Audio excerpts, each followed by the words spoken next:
Aláròyé máa wí o. bí ebi kò bá pa aráàlú mọ́ kíá la máa borí àwọn jàǹdùkú àtafẹ̀míṣòfò. ajàfẹ́tọ̀ọ́ ọmọnìyàn ni amòfin àgbà Fẹ́mi Fálànà ti ní ọ̀nà àbáyọ kan ṣoṣo láti borí ọ̀kan òjọ̀kan ìpèníjà ètò ààbò èyí tí àwọn jàǹdùkú àti àwọn afẹ̀míṣòfò kó bá Nàìjíríà ní láti kọ́kọ́ wá nǹkan ṣe lórí ọ̀rọ̀ ebi burúkú tó ń pa àwọn aráàlú. Fálànà sọ̀rọ̀ yìí lásìkò tó ń dá àwọn èèyàn lẹ́kọ̀ọ́ níbi ayẹyẹ ìrántí ọdún kan tíjọba ìpínlẹ̀ Ondo ṣe fún gómìnà àná ní ìpínlẹ̀ náà olóògbé Rotimi Akeredolu èyí tó wáyé lọ́sàn-án ọjọ́ Ẹtì Friday ọjọ́ 27 oṣù kejìlá ọdún 2024 yìí ní gbọ̀ngàn àṣà ìgbàlódé Dóòmù tó wà ní Alágbàká nílùú Àkúrẹ́. Fálànà sọ nínú ìdánilẹ́kọ̀ọ́ rẹ̀ pé kò sóhun tíjọba lè ṣe lórí ètò ààbò tí yóò so èso rere láì kọ́kọ́ gbé ìgbésẹ̀ lórí ọ̀rọ̀ ebi burúkú tó ń pa àwọn ọmọ Nàìjíríà lọ́wọ́. ṣé àwọn àgbà bọ̀ wọ́n ní ọwọ́ tó bá dilẹ̀ lèṣù ń bẹ̀ lọ́wọ́ ẹ̀. ó ní kí ló lè mú kí àwọn èèyàn bíi 15 kú láàrin ọjọ́ díẹ̀ síra wọn nílùú Ìbàdàn nípínlẹ̀ Ọ̀yọ́ ìpínlẹ̀ Anambra àti Àbújá níbi tí wọ́n ti fẹ́ gba oúnjẹ ọ̀fẹ́. àgbà amòfin ọ̀hún ní ẹ̀rín lòun kò ń rín nígbà táwọn ọlọ́pàá ń sọ̀rọ̀ pé àwọn fẹ́ ṣe ìwádìí ohun tó ṣokùnfà àwọn ìjàmbá burúkú tó mú ọ̀pọ̀ ẹ̀mí lọ náà nítorí irú ìwádìí tí àwọn agbófinró ní àwọn fẹ́ ṣe kò yé òun rárá. ó ní iléeṣẹ́ ọlọ́pàá gan ló yẹ kí wọ́n di gbogbo ẹ̀bi ìṣẹ̀lẹ̀ náà lé lórí pátápátá nítorí abala 73 ìlà 4 section 83 subsection 4 nínú ìwé òfin tí wọ́n fi ṣe ìdásílẹ̀ iléeṣẹ́ ọlọ́pàá Nàìjíríà fìdí ẹ̀ múlẹ̀ dáadáa pé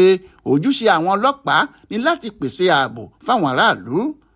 ó ní láwọn orílẹ̀-èdè tó ti gòkè àgbà àwọn ọlọ́pàá kì í dúró tàbí kí wọ́n káwọ́ gbéra di ìgbà tí wọ́n bá pè wọ́n kí wọ́n tó ṣiṣẹ́ wọn bí iṣẹ́ pàápàá níbi tí wọ́n bá ti ṣàkíyèsí pé àwọn èrò díẹ̀ lè kó ara wọn jọ sí. Fálànà ní iléeṣẹ́ ọlọ́pàá ló yẹ kó san owó gbàmábínú fáwọn mọ̀lẹ́bí àwọn tó pàdánù ẹ̀mí wọn níbi tí wọ́n ti ń tẹ ara wọn pa torí oúnjẹ nítorí ìjàmbá tó wáyé ọ̀hún kò ṣẹ̀yìn àìmọṣẹ́ ẹni níṣẹ́ tí àwọn agbófinró ṣe. àgbà agbẹjọ́rò ọ̀hún tó fi àsìkò náà rọ ààrẹ Bọ́lá Tinubu láti yẹ àwọn ìgbésẹ̀ rẹ̀ wò kó sì tètè ṣe àtúnṣe tó yẹ nítorí kò sí orílẹ̀-èdè tó fi ìwà ń wára yọ owó ìrànwọ́ orí epo tí wọn kò kábàámọ̀ ẹ̀. Fálànà wá gba Tinubu nímọ̀ràn pé kó wá gbogbo ọ̀nà tí yóò fi ní ìfọ̀rọ̀wérọ̀ pẹ̀lú àwọn èèyàn Nàìjíríà. bákan náà ló tún rọ ìjọba ìpínlẹ̀ Ondo lábẹ́ àkóso gómìnà Lucky Aiyedatiwa láti ṣe ètò ẹ̀kọ́ ọ̀fẹ́ fáwọn èèyàn ìpínlẹ̀ ọ̀hún kó sì tún wá gbogbo ọ̀nà láti lo àǹfààní kòkó tó gbówó lórí báyìí láti dá àwọn ilé iṣẹ́ sílẹ̀ nípínlẹ̀ náà káwọn ọ̀dọ́ lè ríṣẹ́ ṣe. ó ní kò sí ìdí tó fi yẹ káwọn èèyàn ìpínlẹ̀ Ondo tòṣì nítorí ìpínlẹ̀ náà wà lára àwọn tó lọ́rọ̀ jùlọ ní Nàìjíríà. bákan náà ni wọ́n tún jẹ́ ìpínlẹ̀ tó ní kòkó jùlọ ní gbogbo orílẹ̀-èdè yìí. amòfin Fálànà ní yóò pẹ́ púpọ̀ káwọn èèyàn orílẹ̀-èdè yìí tó gbàgbé àkẹ́tì fún iṣẹ́ ribiribi tó ṣe pẹ̀lú ìgboyà ńlá tó ní nígbà ayé rẹ̀ léyìí tó mú kí ìpínlẹ̀ Ondo wà lára àwọn ìpínlẹ̀ tí àlàáfíà ti jọba jùlọ ní Nàìjíríà. ó ní pẹ̀lú gbogbo nǹkan tí Akérédolú fojú winá nítorí ọ̀rọ̀ ìdásílẹ̀ ẹ̀ṣọ́ Àmọ̀tẹ́kùn lásìkò ìṣèjọba Buhari síbẹ̀ òun lẹ́ni àkọ́kọ́ tó sọ àbá ìdásílẹ̀ Àmọ̀tẹ́kùn dòfin ní ìpínlẹ̀ tiẹ̀. Fálànà ní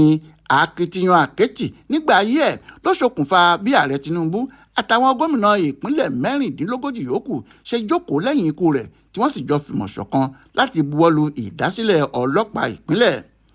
amòfin Fálànà ní àwọn ìròyìn èdè àìyedè tó ń wáyé láàrin ìjọba Ayédètiwa àtàwọn ẹbí Akérédolú kò mú inú ẹni dùn rárá. ó ní ẹ̀bẹ̀ lòun ń bẹ tọ̀tún sòsì láti fìmọ̀ ṣọ̀kan kí wọ́n sì jọ ṣiṣẹ́ pọ̀ fún àlàáfíà ìpínlẹ̀ Ondo àti pé inú òun yóò dùn púpọ̀ tí òun bá ń wo àwọn ẹbí àkẹ́tì lórí ìjókòó nígbà tí wọ́n bá tún ń ṣe irú ayẹyẹ ìrántí bẹ́ẹ̀ lọ́dún tó ń bọ̀. gómìnà Lucky Aiyedatiwa nínú ọ̀rọ̀ tirẹ̀ ní kò sí òtítọ́ rárá nínú àhesọ tí wọ́n ń sọ pé òun gbìyànjú láti pa àwọn ogún rere tí àkẹ́tì fi sílẹ̀ rẹ́ nítorí ọ̀kan pàtàkì lára àwọn ogún rere rẹ̀ náà lòun fúnra òun jẹ́. ó ní ọjọ́ Ẹtì Friday ọjọ́ 27 oṣù kejìlá ọdún 2024 ló pé ọdún kan gééré tí wọ́n búra fún òun gẹ́gẹ́ bí gómìnà ìpínlẹ̀ Ondo ṣùgbọ́n òun mọ̀ọ́mọ̀ má ṣe ayẹyẹ yìí nítorí láti bu ọlá fún ọ̀gá òun ni. Olúṣèyẹ Iyadé ló ṣe àkójọpọ̀ ìròyìn ọ̀hún fún Aláròyé online television.